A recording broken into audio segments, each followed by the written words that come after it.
Está começando mais um plantão fiscal SST. Informação direta ao ponto e sem complicação. Eu sou Rosenilra Santos, auditora fiscal do trabalho, e hoje eu quero esclarecer uma dúvida que ainda gera muita confusão em empresas de todos os portes e setores.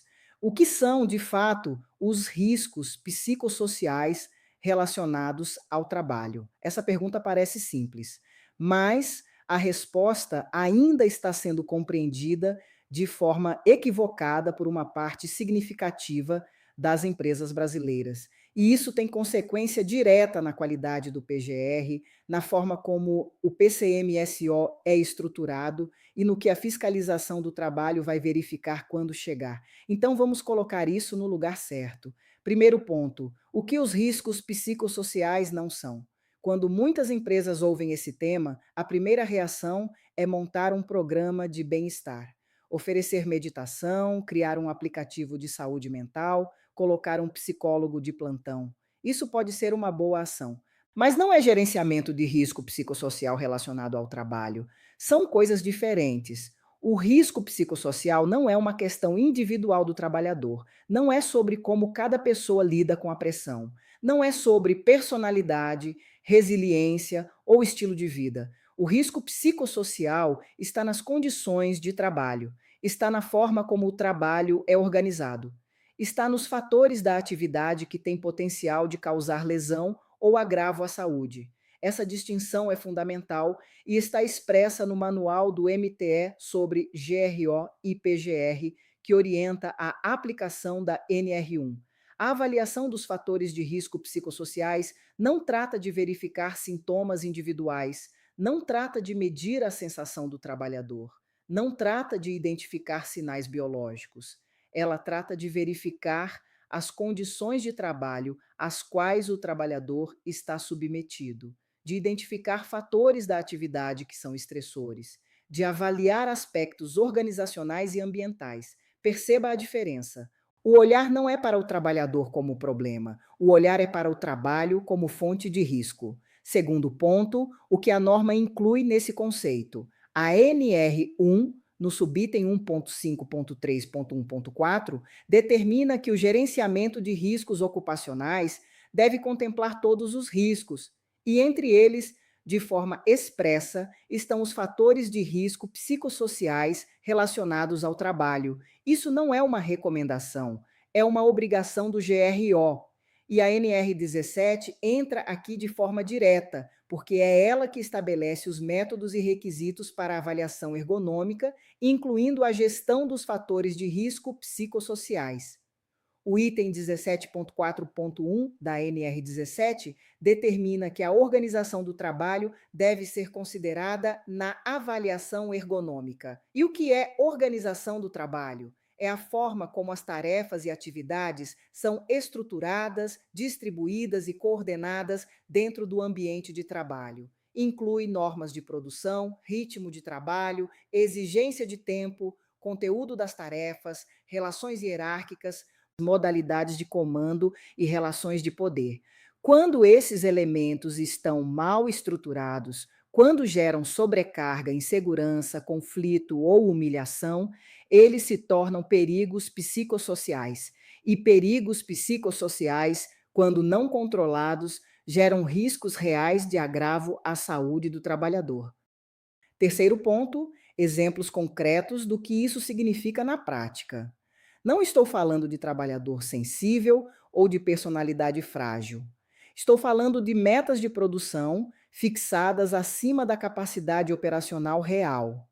Estou falando de cobrança feita de forma abusiva, com exposição pública de desempenho. Estou falando de conflitos recorrentes entre liderança e equipe, sem nenhum mecanismo de mediação. Estou falando de jornadas imprevisíveis que impossibilitam um planejamento de vida.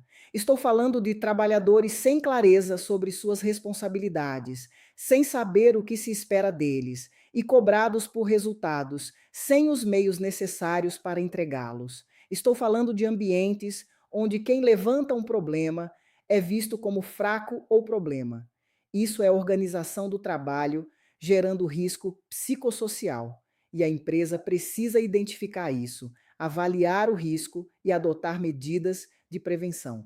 Quarto ponto: por que essa confusão acontece tanto?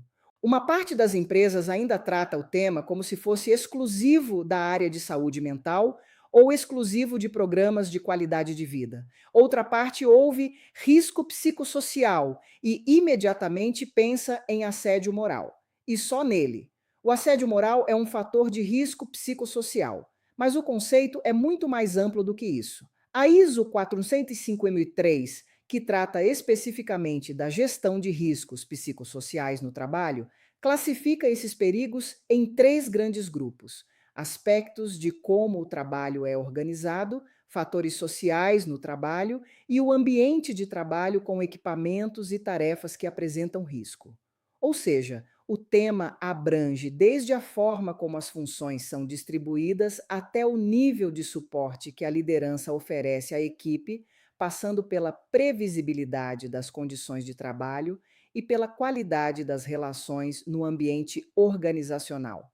Quinto ponto: o que muda para a empresa a partir disso? Se você está montando ou revisando o PGR da sua empresa e o inventário de riscos não inclui os fatores de risco psicossociais, o PGR está incompleto. Não é uma recomendação que pode ser deixada para depois. É uma exigência expressa da NR1. E a AEP, a Avaliação Ergonômica Preliminar, prevista no item 17.3.1 da NR17, é obrigatória para todas as organizações, inclusive aquelas dispensadas de elaborar o PGR.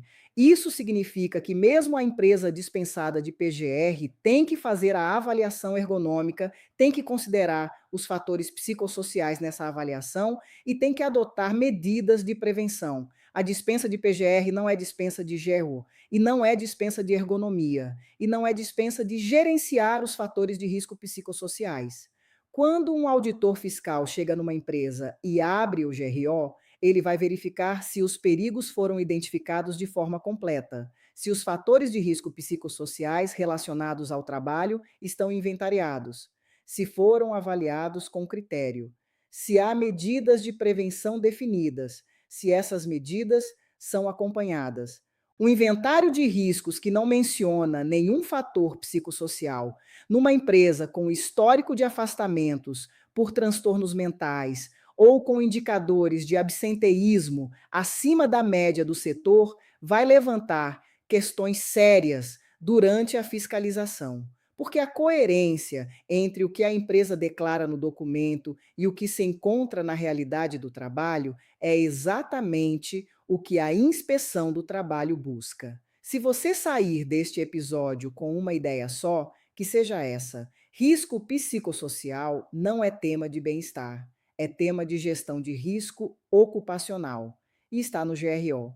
No próximo episódio, eu vou falar sobre como identificar esses fatores de risco na prática, o que a empresa precisa fazer concretamente para incluí-los no inventário.